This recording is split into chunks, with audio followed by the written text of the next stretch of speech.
ఇదక్కిరా ఎక్కి ఎక్కి ఎక్కి ఇదక్కి ఇదక్కి ఏమైందా నా ఫోన్ అట్లా దొక్కితాను ఎందుక మే 1 మధ్యాహ్నం 12 గంటలకి అమెజాన్ అండ్ ఫ్లిప్కార్ట్ లో సమ్మర్ సేల్ స్టార్ట్ అవ్వబోతుంది. దీంట్లో mobiles, TVs, ACs, refrigerator, laptops అన్నిటిపై అప్ టు 70% డిస్కౌంట్ ఉంటుంది.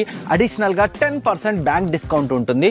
ప్రైమ్ అండ్ ప్లస్ మెంబర్స్ కి 12 అవర్స్ బిఫోర్ అంటే ఏప్రిల్ 31 నైట్ 12 కే సేల్ అయితే స్టార్ట్ అవుతుంది. లాస్ట్ ఇయర్ ఇదే సేల్ లో 18,000 సోనీ సౌండ్ బార్ జస్ట్ 2,999 కే వచ్చింది. మీరు కావాలంటే ఇక్కడ ఇన్వాయిస్ కూడా చూడొచ్చు. అండ్ 35,055 ఇంచుల ఏసర్ QLED టీవీ జస్ట్ 15,000 కే వచ్చింది. ఇన్వాయిస్ ఇక్కడ చూడొచ్చు. And 25,000 Philips 4K 27 inch monitor just 6,000 కే వచ్చింది. ఇన్వాయిస్ ఇక్కడ చూడొచ్చు. ఇలాంటి సేల్స్ లో డిస్కౌంట్స్ అందరికీ వస్తాయి, బట్ లూట్ డీల్స్ మాత్రమే అప్పుడప్పుడు వస్తాయి. అవి కొందరికే దొరుకుతాయి. అలాంటి లూట్ డీల్స్ మిస్ అవ్వకుండా ఉండాలంటే ఈ సీక్రెట్ ఛానల్ లో ఎవ్రీ సెకండ్ ఆఫర్స్ టైమ్ లో అయితే అప్డేట్ అవుతాయి. జస్ట్ లిమిటెడ్ మెంబర్స్ కే ఈ గ్రూప్ లో ఎంట్రీ ఉంది. మిస్ అవ్వకుండా ఉండాలంటే ఇలాంటి ఆఫర్స్ ఇప్పుడే జాయిన్ అయ్యి యాక్టివ్ గా ఉండండి. బయోలో లింక్ ఉంటుంది, లేదా మన బ్రాడ్కాస్ట్ ఛానల్లో కూడా లింక్ ఉంటుంది.